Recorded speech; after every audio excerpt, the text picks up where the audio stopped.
Bonjour, je suis Richard Mamès, président de Lampe Berger.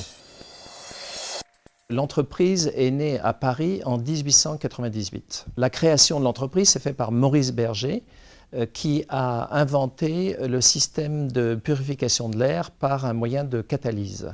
À l'origine, Maurice Berger a inventé ce brevet de la catalyse pour assainir l'air des hôpitaux et détruire les bactéries dans l'air. Très vite, Maurice Berger a vu que le marché était énorme au niveau des particuliers et donc il a lancé des lampes décorées qui pouvaient s'insérer dans l'ameublement de l'époque et qui pouvaient avoir la même fonction d'assainissement de l'air dans la maison et non plus dans les hôpitaux.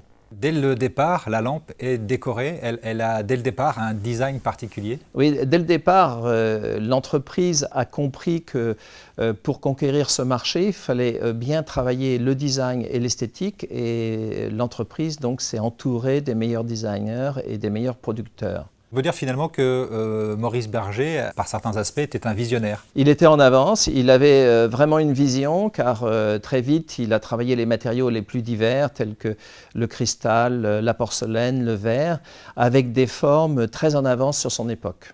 Alors c'est à peu près dans les années 30 que la marque Lampe Berger devient connue du très grand public ? Oui, absolument. L'époque de la publicité, des salons, a fait que Lampe Berger est devenu populaire d'abord en France et ensuite dans les pays limitrophes tels que la Belgique et la Suisse. Tous les artistes tels que Lalique, Baccarat ont voulu travailler donc, autour de cette marque. Et les meilleures stars de l'époque, on va dire Picasso et beaucoup d'autres, ont voulu utiliser cette lampe car elle avait un avantage énorme pour eux, c'était de détruire les mauvaises odeurs dans la pièce et notamment les odeurs de cigarettes. Saut de puce dans le temps, les années 90, Lampe Berger crée un département recherche et développement. L'entreprise était de plus en plus internationale, les produits étaient vendus dans 60 pays déjà à l'époque et donc on avait besoin d'un laboratoire et d'un service recherche et développement pour améliorer les performances de la lampe et surtout pour pouvoir apporter la preuve de son fonctionnement et de sa supériorité.